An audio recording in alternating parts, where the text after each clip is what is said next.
que Sabri no iba a poder venir, Sabrina Romero, que es colaboradora docente del curso, ya no digamos los años, nos delata, y bueno, siempre colabora en las comisiones para mitad, principalmente en este horario, y comparte con nosotros algunas clases, digamos, y por ahí de evaluación, pero bueno, siempre algunas clases que ya ahí tenemos programadas, así que bueno, nada, ya también tiene una maestría ahí a punto de culminar, que va a ser de presión sobre temas de Mercosur, más hacia el derecho penal y demás, pero bueno, viene trabajando estos temas también hace mucho, así que contamos con ella, y bueno, no quería dejar de presentarla, obviamente la clase de hoy, que es sobre todo el tema del multilateralismo económico y cómo se vincula con la integración regional, si hay compatibilidad o incompatibilidad, ya lo adelantamos que hay compatibilidad, y un poquito vinculado a los tipos de integración regional de tipo económico que custodiamos la reunión pasada. Y la próxima, que bueno, evidentemente es este viernes, vamos a volver sobre el tema de la supranacionalidad, la intergubernamentalidad y las características de la supranacionalidad para que nos dé el pie para empezar a partir de la semana que viene ya de lleno con Unión Europea. Era un poco lo que habíamos dicho la vez pasada, y se habían todas las vez pasada, simplemente ahora como para por ahí si alguno no estaba, comentarles un poquito, que es lo que tenemos en el programa, ¿no? Tampoco es que estamos cambiando nada. Les voy a tomar lista. Albizu Artigo, Arregui, Presente. Cardoso, Presente. Casabet, Presente. Coronado Quesada, Presente. De César, Presente. Del Hoyo, Díaz, Dualde, Presente. Jiménez, Gravano, Kaplum, Lescano, Presente. López Ana, Presente. Luna, Presente. Marquina, Presente. Obregón Luco, Presente. Orellano, Presente. Perrota, Presente. Peterca, Pisano, Presente. Pombo, Presente. Rivarola, Roja Genes, Presente. Sanabria, Presente. Sánchez Cars, Presente. Santoro, Presente. Pan, Presente. Tupac Várquez, Presente. Villa Sante, Presente. Salboni. Y bueno, ya estamos. Vamos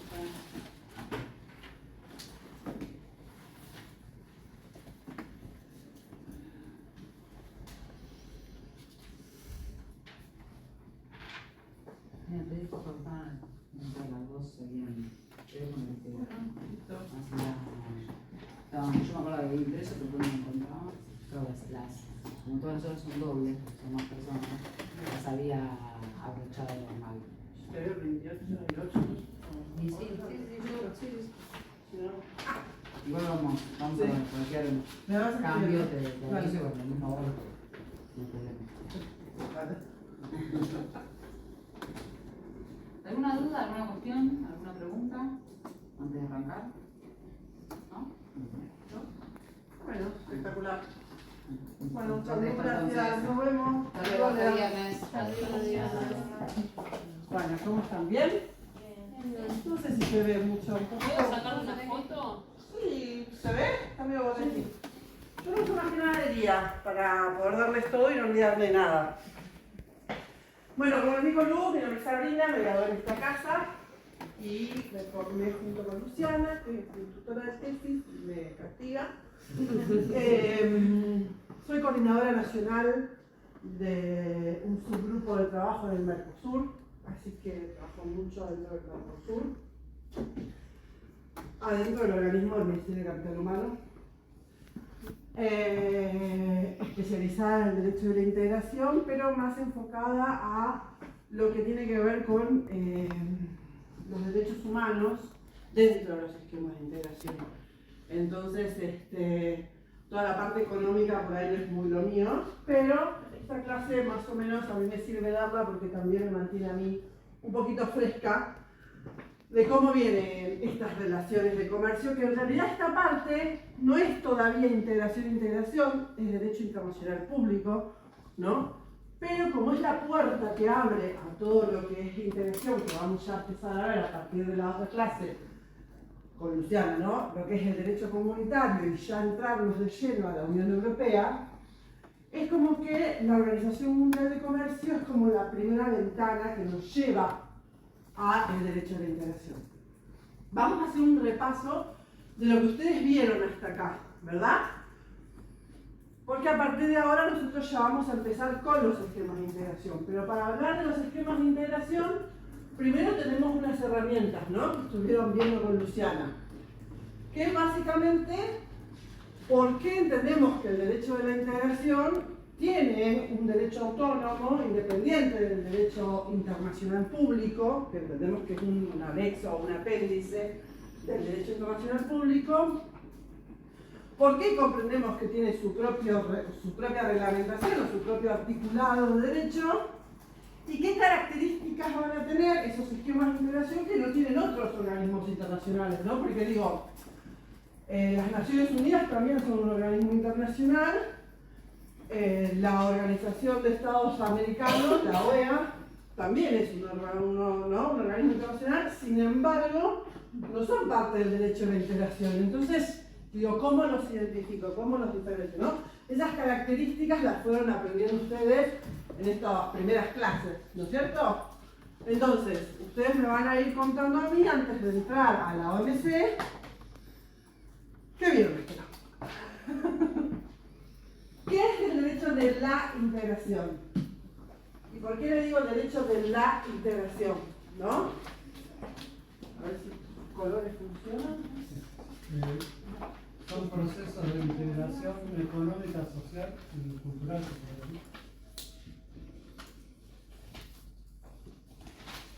Lado negro. Sí. Pero ¿por qué es derecho de la integración y no derecho de integración? ¿Qué me hace el la? La integración regional era. Puede ser, sí, estamos hablando de integración regional, pero ya de por sí. El la me identifica que integración es un concepto jurídico y que no es el derecho, ¿sí? Sino que es, o sea, yo tengo un derecho a integrarme, ¿se entiende? No es derecho o derechos humanos, por ejemplo, ¿no? Que yo ahí estoy entendiendo que lo humano es el derecho, ¿no? Acá es de la integración es porque hay un derecho, ¿no? Una nomenclatura jurídica que regula un concepto, ¿no? Integración, la integración, ese es el concepto. Entonces, ahí, como hablaba el compañero, lo que vamos a definir es integración. La integración, en este caso, para este concepto jurídico, ¿cómo lo vamos a entender? Como la unión de dos o más estados, ¿no? Con fines de, ¿no? Hacer frente, todo lo que vaya leyendo a cualquier nivel. O sea, fuera fuerzas económicas. Entonces, tengo un derecho que reglamenta integración de estados. Integración de estados, ¿sí? ¿Estamos de acuerdo hasta ahí? Entonces, este derecho de la integración me está diciendo que tiene un derecho diferente de los derechos humanos, o del derecho internacional público, o del derecho civil, ¿no? Tengo un derecho de la integración. Y eso es lo que a mí me está diciendo que del derecho internacional público, aparte, digo, dentro de esa familia, tengo un derecho que regula la integración. ¿Sí? Y ese derecho tiene ciertas características. Desde ya que el que más van a ver ahora, por su excelencia, es el derecho comunitario, que es el que está dentro de la Unión Europea. Pero nosotros, o el resto de los esquemas de integración, no necesariamente tienen un derecho superior, ¿no?, a los estados, porque no delegó competencias. Entonces tenemos esquemas que los podemos dividir en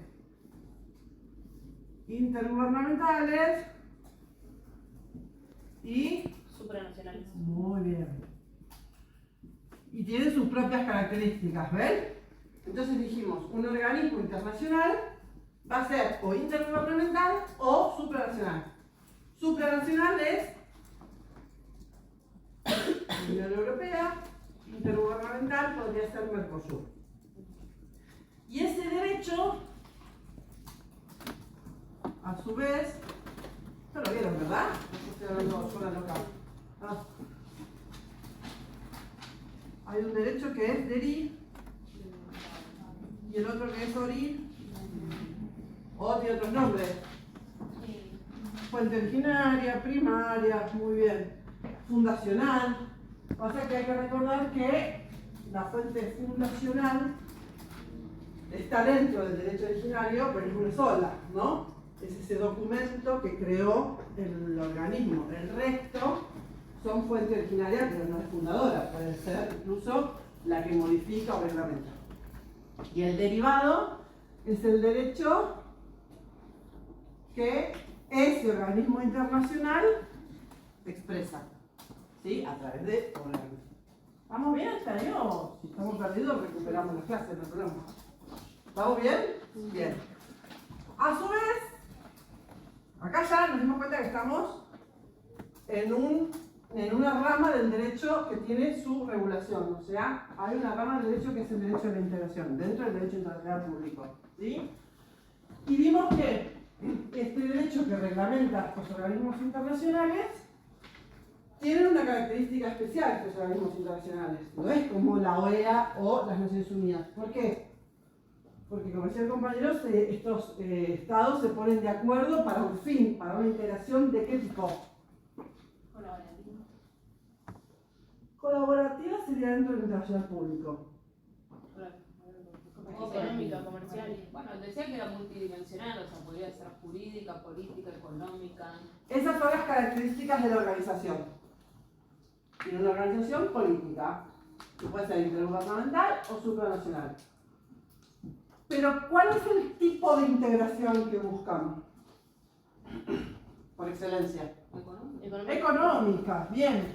Y ese tipo de integración económica tiene distintos, vamos a decir que son estadios, porque no es estática, ¿no es cierto? O sea, puede llegar a alcanzar un nivel de integración, no totalmente, pero necesitamos tener como un norte, ¿no? Digo, yo creo que Canadá, México y Estados Unidos alcanzaron, ¿no?, una zona de libre comercio.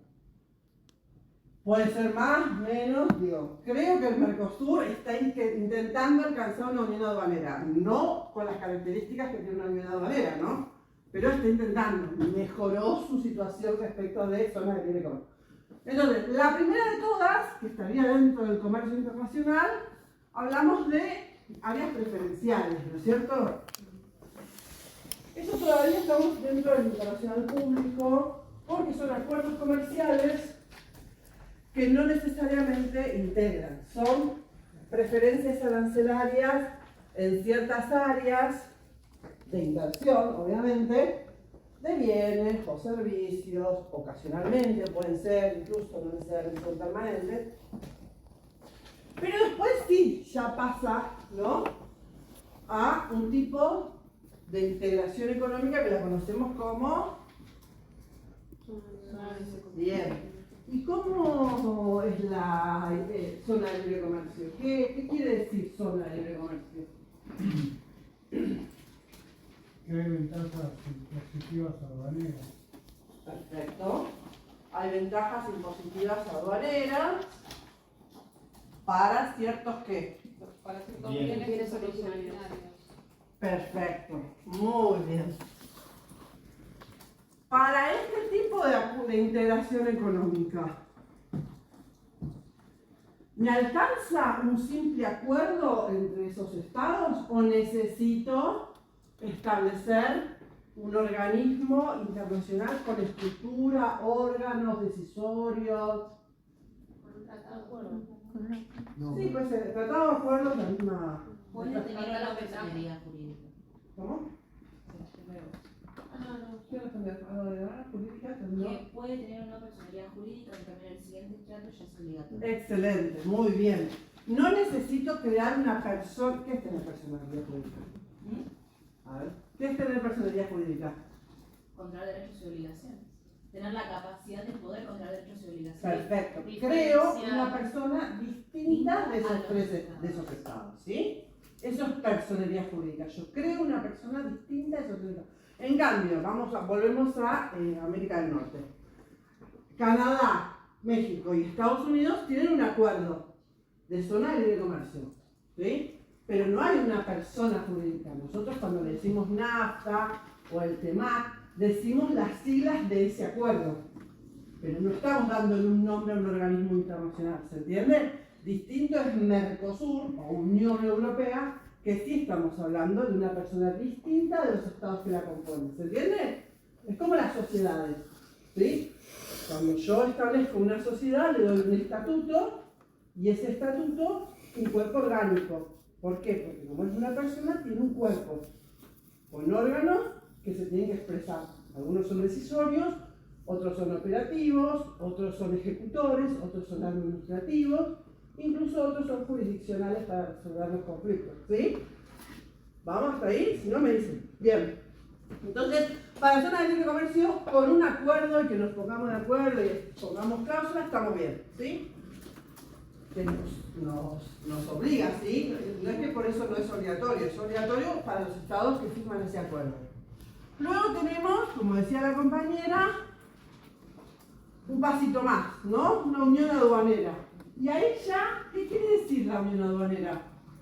Y se pone un arancel común, de eso, los países que se agrupan ponen un arancel común. Perfecto. Entre esos países, vamos a suponer que seguimos hablando de 4 países, tienen arancel común interno, ¿no? Entre ellos. Arancel común intentando alcanzar un arancel cero. Intentando. Bien, para una unión aduanera, ahí ya necesitamos, ¿no es cierto?, generar como una persona diferente, como decía la compañera, que digamos, o sea, asuma responsabilidades distintas de estos 4 estados. Bien. Porque además, ¿qué es lo que hacen acá? La unión aduanera.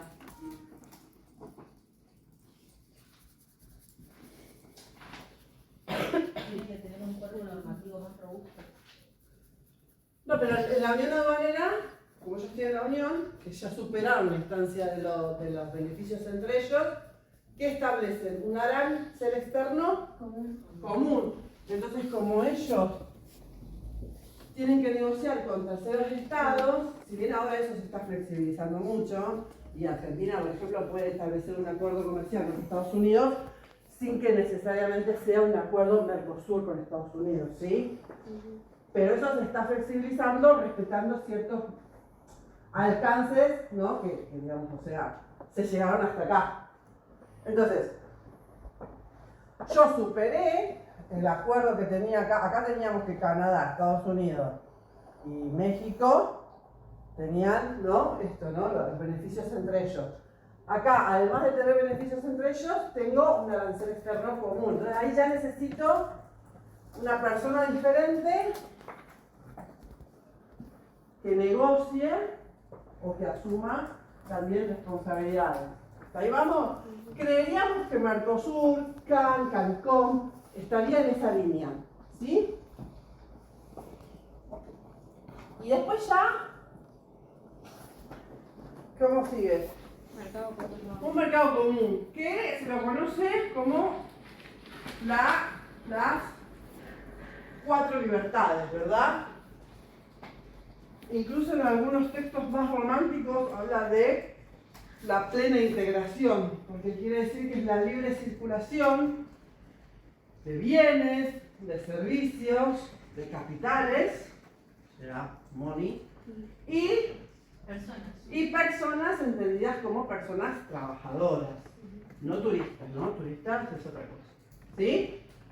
Y acá desde ya, como es superior la integración, ¿no?, a esta situación, más aún voy a necesitar una personería jurídica. O sea, si la necesité para la Unión Aduanera, más aún la voy a necesitar para un mercado común. Y finalmente, yo creo que todavía está en evolución, está lo que es la Unión Económica o la Unión Comunitaria, que ahí ya podría o no llegar a tener una moneda común. ¿Sí? ¿Estamos hasta ahí? ¿Más o menos o lo que yo dije era como medio chino básico y está en otro lado? Estamos, ¿no? Bien. En ese escenario vamos a volver un poquito hacia la historia. ¿Sí? La Segunda Guerra Mundial finaliza ¿en qué año? 45. 1945. Los abogados. 44. En enero del 45. Bien, en 1945 finaliza la Segunda Guerra Mundial. ¿Y qué sucede en Europa con la finalización de la Segunda Guerra Mundial? Lo que provoca cualquier guerra. Territorios destruidos. Todo lo que pudiera ser explotación de minería, carbón, se lo llevó la guerra, lo arrasó la guerra. Todo lo que tiene que ver con esto que decíamos de productos originarios o bien originarios, eran estados que estaban. Y ahí es donde nace este espíritu, ¿no es cierto?, como de globalizar las relaciones económicas. ¿Por qué? Porque en la guerra había economías cerradas. Yo tengo mis vacas y yo pongo el precio de mis vacas. Yo tengo, ¿no es cierto? No éramos nosotros el ganador del mundo durante la Segunda Guerra Mundial, porque nosotros no había nada, negociábamos bastante mal con la abundancia, pero nosotros teníamos un montón de vacas. ¿Y qué hacíamos? Se las regalábamos a Inglaterra. Muy bien. Bueno, acá lo que hacen es, no tengo nada y tengo que vincularme con alguien para empezar ahí. Ahí empiezan como los primeros, ¿no?, intentos de integrarse. Pero a su vez había que romper con esta idea de bloques regionales rígidos, duros que tenía la guerra, porque, claro, por ejemplo, vuelvo al ejemplo de Argentina, porque no fue justo Argentina el caso, pero yo soy la única que tiene vacas, entonces a ustedes se las cobra un precio impagable, ¿entendés? ¿Quién la puede pagar? Y capaz que una grande potencia. Y los demás no tienen vaca, entonces solamente negocio con unos pocos. Entonces, ¿qué es lo que empiezan a darse cuenta? Que para que el mundo empiece a repartirse esas, vamos a decir, producciones o riqueza, hay que liberalizar el comercio, ¿sí? Se necesita liberalizar el comercio. Necesitamos relacionarnos todos. No pueden ser 4 o 5, más allá de que la historia sigue teniendo 5 potencias mundiales y demás, pero más allá de y países desarrollados, la cuestión es que hay que liberalizar el comercio.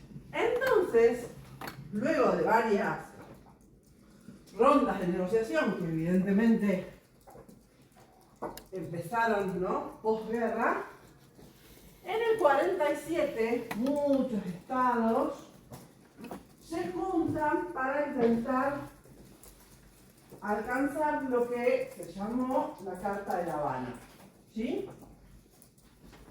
Normalmente los instrumentos fundacionales o estos instrumentos reciben el nombre del lugar donde se juntaron o donde se celebró.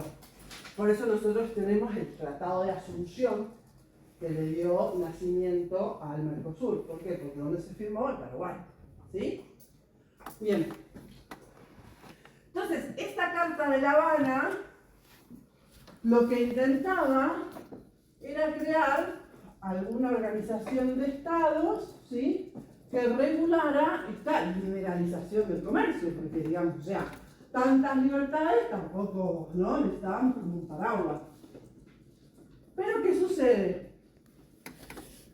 La realidad es que no pudo alcanzar la creación de una organización porque faltaban números de suscriptores, entre ellos Estados Unidos. O sea, pueden leer en algunos libros que dicen que la Carta de La Habana quedó en nada porque no firmó Estados Unidos. Es una lectura. La realidad es que faltaban varios suscriptores y entre ellos Estados Unidos, ¿sí? Bien. Sin embargo, lo que establecía esa Carta de La Habana era un acuerdo, ¿sí?, general de comercio, que es lo que por sus siglas en inglés conocemos como el GATT, ¿sí? El GATT está aún vigente. Y el GATT que se firmó en el 47 es el que reglamentó durante esos, si me salen bien las matemáticas, 48 años, ¿no?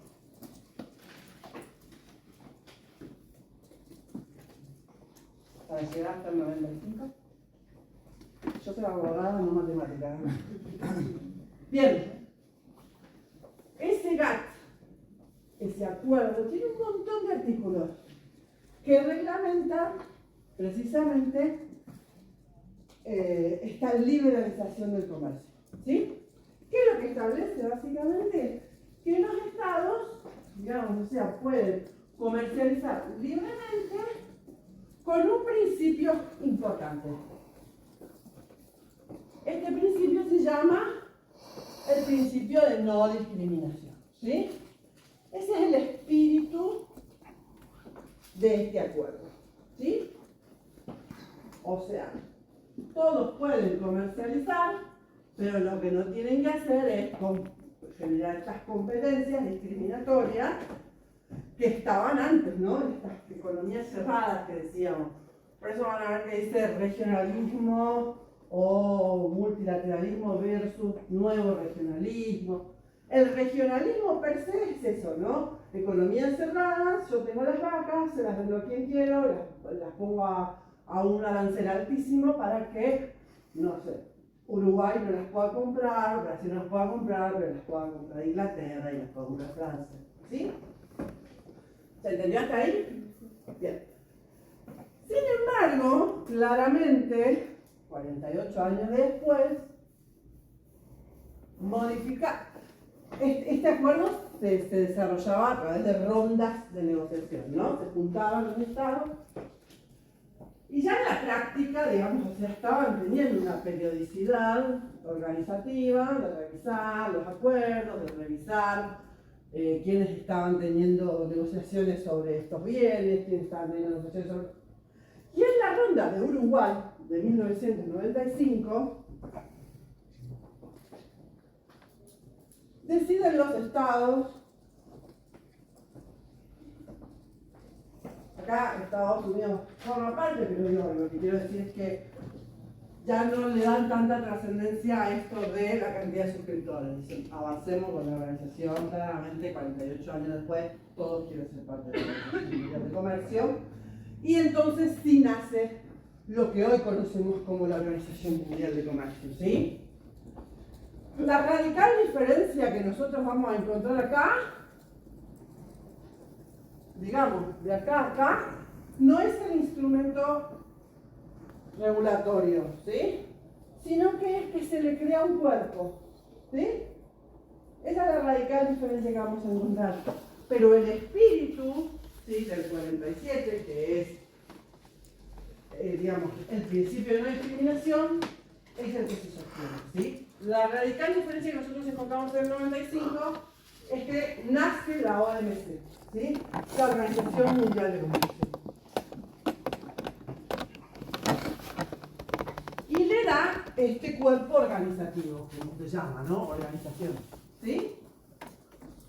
Pero el GATT es el mismo, mejorado, se llama como revisado, en el 94, y además, por todo este tiempo que pasó, replica esas mismas normas, porque el GATT es para bienes, replica esas mismas normas para servicios, que se llama GATS, y otro acuerdo más, que tiene las siglas que es ADP y C, que es de propiedad intelectual, ¿sí? Entonces, la Organización Mundial de Comercio tiene 3 instrumentos jurídicos, GATT, GATS y el de propiedad intelectual, que reglamenta la comercialización de bienes, de servicios y de propiedad intelectual, ¿sí? Perfecto. Entonces, en 1945 se crea el GATT para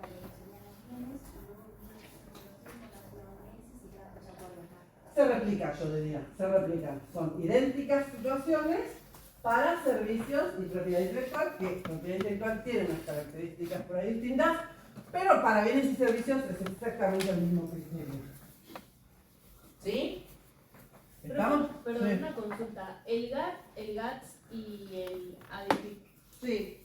serían las fuentes originarias, o sea, las normas originarias, o serían derivadas de la OMC? No. Sí, esa es una buena pregunta, pero es fuente originaria, no es fundacional. Ah, Fundacional es digamos, o sea, la Carta de La Habana es un antecedente y fundacional es lo que se firma en la Ronda de Uruguay, que en realidad es la Carta de La Habana 2. gracias. ¿Sí? Pero en el 95. Porque no es lo mismo Carta de La Habana, que digamos todos nos ponemos de acuerdo para, y otra cosa es el articulado, que es esto que yo digo que es un acuerdo, ¿sí?, de comercio, un acuerdo general de comercio de bienes. ¿Sí? Bien, yo le dije todo, espera. Sí, bien. Entonces, esta organización, ¿qué características tiene? Ahora repasamos un poquito los conceptos generales que vimos. Es intergubernamental, ¿sí? O sea, no hay una competencia delegada a esta Organización Mundial de Comercio. Todos nos regimos, ¿soy yo o hay molesta? Todos nos regimos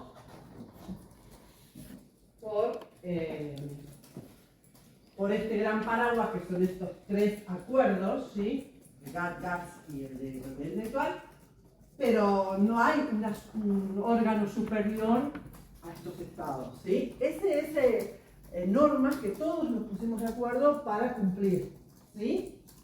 No es como van a ver ahora más adelante, en la próxima clase y el otro martes, ¿sí?, el derecho comunitario, que está por encima del derecho nacional de los estados de la Unión Europea. Acá estos tres acuerdos reglamentan nuestra comercialización, ¿sí?, pero no hay nada superior a lo que decían los estados. O sea, yo negocio libremente, ¿sí? ¿Estamos ahí? Por eso es intergubernamental. Y desde ya se le ha necesitado dar, acuerden que la Organización Mundial de Comercio es un paraguas, pero no es un organismo internacional de integración, ¿sí? Entonces, no es que hay un derecho derivado, hay un derecho o digamos, acuerdos que son como tratados, y por eso entendemos que están dentro del derecho primario, originario, pero no es integración todavía, es la ventana hacia, ¿sí? Es como el paraguas de comercio internacional. Entonces, establece como unos órganos para organizarse, es una organización y tiene consejo ministerial, que obviamente está integrado por ministros de Relaciones Exteriores y por lo general los ministros de Economía, Consejo General,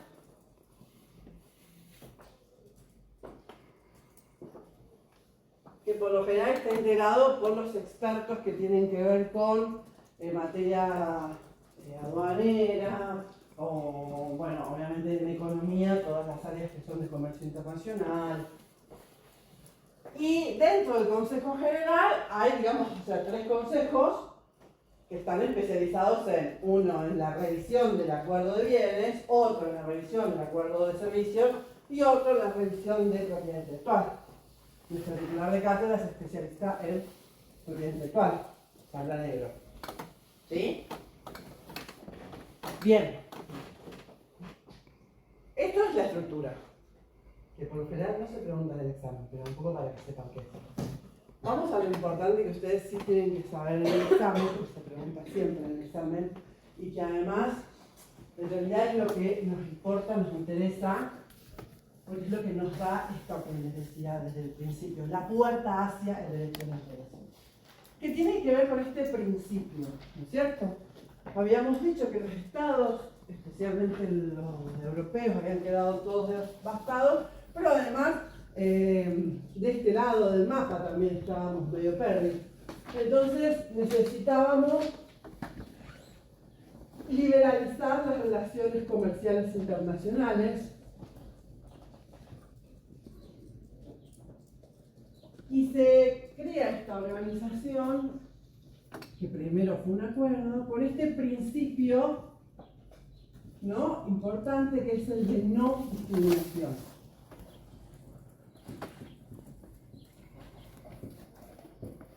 En la carta de la Habana. Sí, ya en la Carta de La Habana es: queremos liberalizar el comercio, pongamos todos de acuerdo, y el GATT reglamenta, ¿no?, distintas cláusulas que hacen que los estados comercialicen sin discriminar, ¿sí?, sin generar responsabilidad de discriminación. Entonces yo me puedo poner de acuerdo con Uruguay, ¿sí?, en hacer una preferencia arancelaria para las vacas, pero si lo hago con Uruguay, si firmé el acuerdo, lo tengo que hacer con todos los demás, ¿sí? La misma preferencia que le di a Uruguay, se la tengo que hacer a todos los demás, ¿sí? Eso se llama principio de no discriminación. ¿Y a través de qué dos grandes, digamos, o sea, cláusulas voy a instrumentar esto, no? Una se llama trato nacional, ¿sí?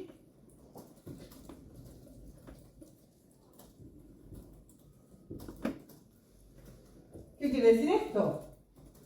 Que todos los bienes que entren a mi país, y por supuesto después del 94 y 95 extendemos esta situación a servicios y propiedad intelectual, van a recibir el mismo trato que los bienes nacionales. O sea, los bienes que ingresan no van a tener un arancel diferente del nacional.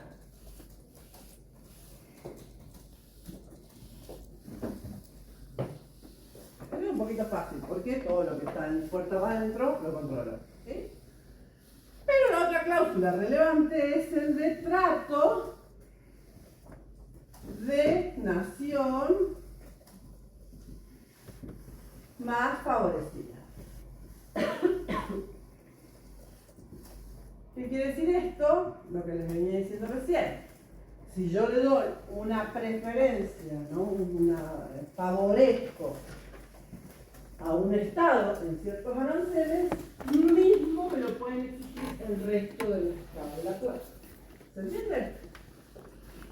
Claro, imagínense que esto hace que uno no logre profundizar ningún acuerdo en particular, porque si no tengo que empezar a rifar todos mis bienes, todos rifamos todo. Sería como medio raro, ¿no? Entonces, ¿qué hace el propio acuerdo? Identifica esta situación que hace que nadie quiera asumir acuerdos económicos muy profundos que digamos. Recuerden que pasaron 48 años y seguimos con estas cláusulas. Y entonces el propio acuerdo establece excepciones a esta situación, ¿no? Todo principio tiene una excepción. Toda regla encuentra excepción. Este es el espíritu. Esto es lo que queremos. Queremos que no haya competitividad, sino que haya globalización, relación, liberalización, que todos podamos en cierta medida beneficiarnos del comercio internacional. Pero a este principio necesito encontrar algunas excepciones.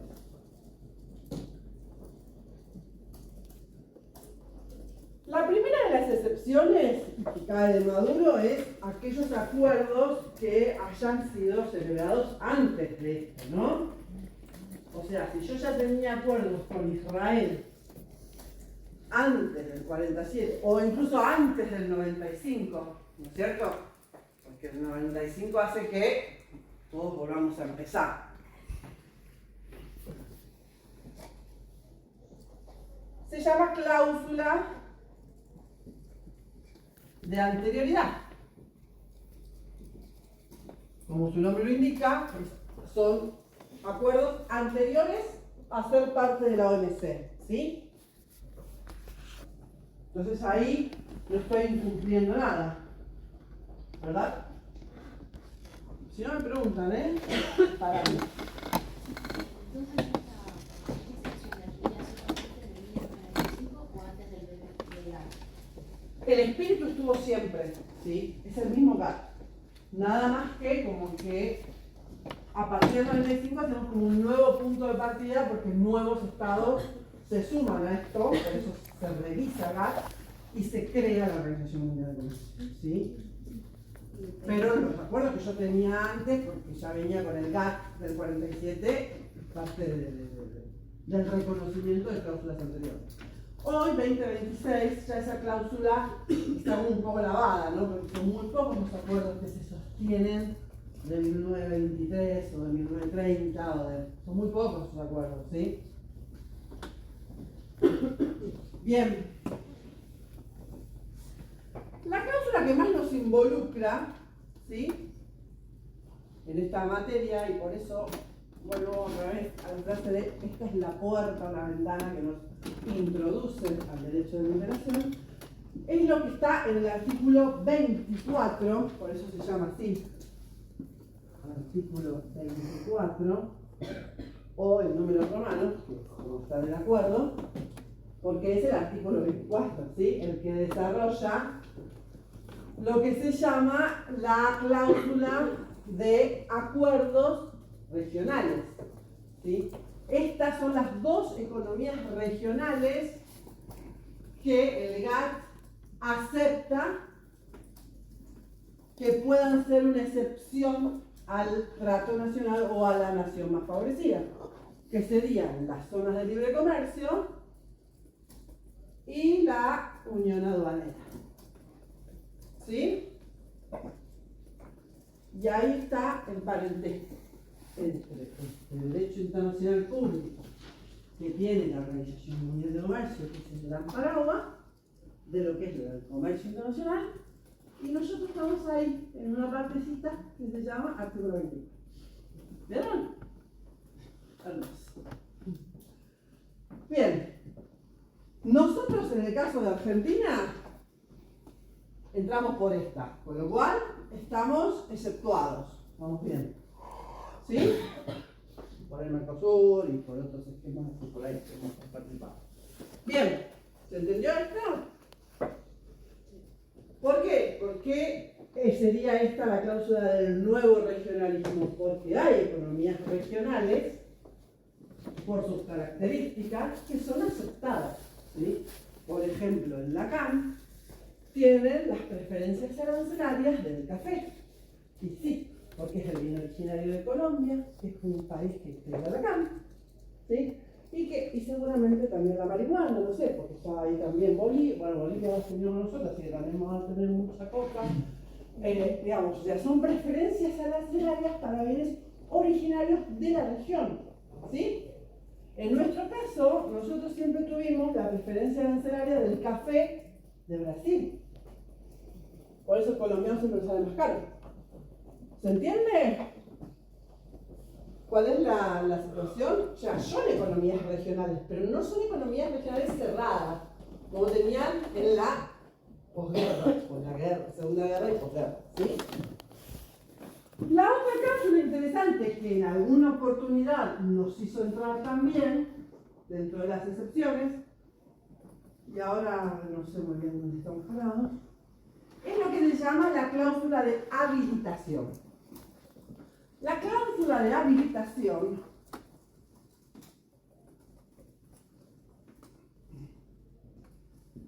está pensada y desarrollada para lo que es los países en desarrollo, ¿sí? El tema está en quién define cuál país es y no es un país en desarrollo, ¿sí?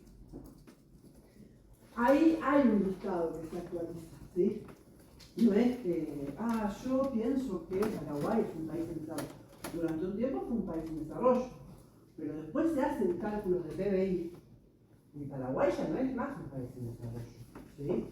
Puede ser un país chico, pero no es un país en desarrollo. ¿Se entiende la diferencia? Argentina creo que en una época fue país en desarrollo, después lo que sí se eliminó es la expresión subdesarrollo. O estás en desarrollo o no estás en desarrollo, pero el subdesarrollo no. ¿sí? Obviamente que tenemos islas muy pobres, islas desfavorecidas, como las que están dentro del Caribe, que fueron, digamos, o sea, las que pudieron liberarse del common law y demás, que obviamente necesitan crecer internamente, y desde ya que esos países tienen un PBI muy bajo, y desde ya hacer un acuerdo con Haití, más bien lo que hace es calidad, no un acuerdo comercial con Haití, no hay muy poco como le pueda sacar a Haití, ¿sí? Por dar un ejemplo, ¿no? Pero esa cláusula de habilitación lo que hace es que, por ejemplo, Estados Unidos pueda celebrar un acuerdo con Paraguay cuando se lo considera un país en desarrollo y no se lo obligue a que el mismo acuerdo haga con Argentina, Uruguay, Chile, ¿se entiende? ¿Por qué? Porque lo que lo está habilitando a hacer ese tipo de acuerdo es el país en desarrollo, ¿sí? No es una discriminación, sino que es, y quiero que este Estado participe de este comercio porque lo necesita, seguramente. No hay calidad. Digo, si... Podría ser una discriminación positiva. Claro, pero no es una discriminación, sino que le permite estar dentro del juego. En cambio, el principio de discriminación va enfocado a eliminarte del juego. Y eso es lo que quiere evitar el DAP. No quiere que queden eliminados, quieren que todos queden adentro. Entonces, la cláusula de habilitación dice que está en desarrollo, algo debe tener. Como en el caso de Venezuela, ¿no es cierto? Que digamos, o sea, durante años lo que querían que de Venezuela. El petróleo, el combustible. O sea, Bolivia también tiene gran parte de combustible. ¿Qué otra cosa me puede dar? Si no me puedes dar otra cosa, digo, algún acuerdo tengo que generar para estar todos dentro de la misma relación. Insisto, esta cláusula Argentina ya no estaría, digamos, encuadrada en esa cláusula, pero creo que en alguna oportunidad integróse el Estado. No lo doy por cierto, tampoco. ¿Sabes que se toma, Dios, per cápita? Claro, por eso, es como un análisis muy exhaustivo que establece un listado y tampoco sé cuál es el orden de prelación, ¿no? Digamos, o sea, hasta dónde un listado se considera que no estaría dentro. Un burócrata de la... No, porque es un listado bastante complejo, por eso les digo, o sea, excede a nuestra materia de grado. Es como Porque, decir, ¿no? Riego país también. claro, porque, o sea, es un análisis muy complejo porque no solamente te establece el PBI, sino, digamos, tipos de bienes. Como que no sos el desarrollo para cualquier tipo de bien, ¿se entiende? Entonces, por eso digo, excede a nuestra materia de grado, para alguien que está, digamos, especializándose en esto, sí. Sí, entonces serían acuerdos voluntarios que se hacen entre estos dos países y tienen alguna... Uno de los dos tiene que estar en desarrollo. Sí, pero ¿hay alguna tendencia hacia alguna cláusula abusiva o es totalmente libre el contenido? No, es que los acuerdos se reglamentan hacia asuntos como iguales. Acá lo importante es cuál es el bien al que vos le vas a dar preferencias arancelarias. Bien, servicio, bien, pero más que nada siempre hablamos de bienes. La característica de esta relación es que uno de los estados tiene que estar dentro de esa nómina. Ahora, ¿quién hace esa revisión? Y los consejos, como habíamos dicho, ¿no? Esos son los que verifican el consejo. Los consejos están para eso, para verificar que ese acuerdo se está implementando adecuadamente. Y a su vez, para que cuando un estado hace un reclamo, realmente el otro estado sí sea responsable o no. ¿Se entiende? Si nosotros tenemos responsabilidad. A ver, voy a contar una anécdota si queda tiempo, pero para que lo puedan materializar, ¿sí? No me acordé de Chile con el mineral que trabaja en banana, algo de eso. Claro, bueno, por eso. Ahora yo les voy a dar un ejemplo en donde Argentina fue la quisieron responsabilizar y no. Pero bueno, la historia era muchota. Y después está lo que conocemos como la cláusula de Weber, ¿sí? Finalmente. La cláusula de Weber es muy sencilla, no nos suma ni nos resta a nosotros, y evidentemente se pensó en ese tiempo y espacio, ¿no? O sea, en ese contexto. ¿Cómo sería? WAI B corta ER. Eso es lo que se llama transporte de carga, ¿no? En el Western Union, ¿puede ser? ¿Es así? Transporte de carga se escribe así, certificado de carga en inglés. Tenemos acá como chicos bilingües. Todavía para la próxima, buscar si Weber quiere decir. Sí, creo que es el certificado de carga traducido. Creo. Pero lo que hace este certificado es permitir esta situación, aunque sean dos países potencia, o dos países que no están dentro de la nómina de desarrollo, o lo que sea, no importa, por una situación excepcional, ¿sí? Y porque es por esa única vez y por ese periodo de tiempo, o sea, tiene que estar muy bien delimitado. Y si es así, se le da el permiso, ¿sí? O sea que en realidad no es un acuerdo, sino que es un permiso, una certificación de que esa situación se da. Por eso creo que se le puso el nombre de certificado de carga. Recuerden que esa cláusula está desde el 47, desde ya que se valida desde el 95, pero en el 47 esto capaz que sucedía mucho, porque había países en desarrollo, en esa época se usaba la expresión subdesarrollo también, pero además también estaban los países que habían quedado desabastecidos por la guerra. Entonces por ahí todo esto estaba empezando a madurar y estas cláusulas tenían mucha más realidad y mucho más valor que lo que entendemos como zona de libre comercio o unión aduanera, que hoy la cláusula que más nos integra a todos dentro de este paraguas es la del artículo 24, y que es muy probable que sea la que nos tomen en el examen. Bien, les voy a dar un ejemplo para que vean esta situación de la ley de estas cláusulas, ¿no? ¿Cómo lo materializamos? Hay algunos muy jóvenes, pero vi que hay algunas caritas que tienen un poco de arrugas y canas como yo, y que recuerdan lo que pasó con el 2x1, ¿no? Cuando se convierte el dólar, ¿no es cierto? Y quedan atrapados los fondos y el corralito, o a lo mejor vieron la película de la guerra de los giles, algo, ¿no? Que recuerdan, ¿no? Donde todos nuestros ahorros quedaban atrapados. Y este corralito lo que hizo fue que muchos fuéramos a la quiebra, era chiquita, pero pienso en eso. Bueno, ¿qué sucedió? Habían préstamos, ¿no es cierto? Y había entidades financieras. ¿Qué sucedió? En ese momento, cuando se pedía el esfuerzo del 2x1, ¿qué hacía? A esos ahorros, los bancos nos iban a devolver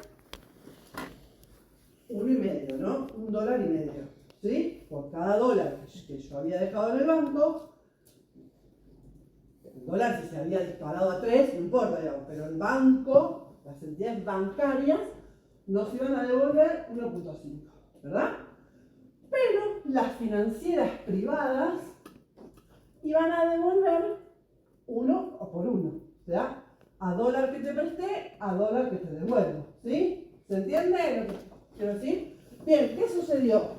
Mercedes-Benz, Volkswagen, la industria automotriz, tenía también sus planes de financiación de autos, que no necesariamente se financiaban a través de bancos, sino que se financiaban a través de lo que conocemos como, digamos, o sea, el plan cero y esas cosas, ¿no es cierto? Que uno podría sacar un auto en financiación, pero no eran entidades bancarias, sino que eran financieras, ¿sí? Yo no me acuerdo de eso, pero algo así.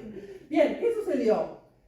Vinieron a reclamar a la Argentina este trato de discriminación, ¿no? De que no había un trato nacional. ¿Por qué? Porque los bancos podían iban a devolver en sus inversiones, son inversiones, ¿no? Digamos, en sus inversiones 1,5 y las privadas tenían que devolver 1.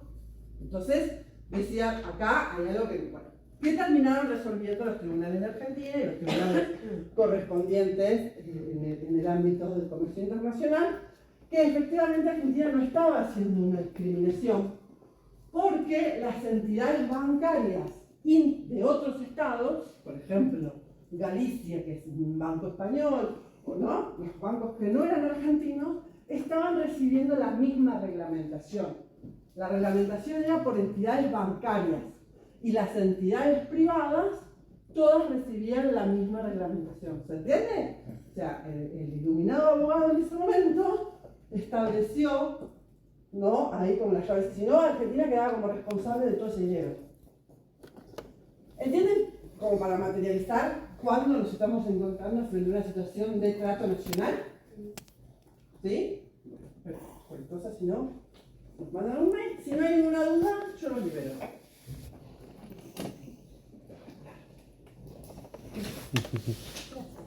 Yo soy la que los libera un poquito antes.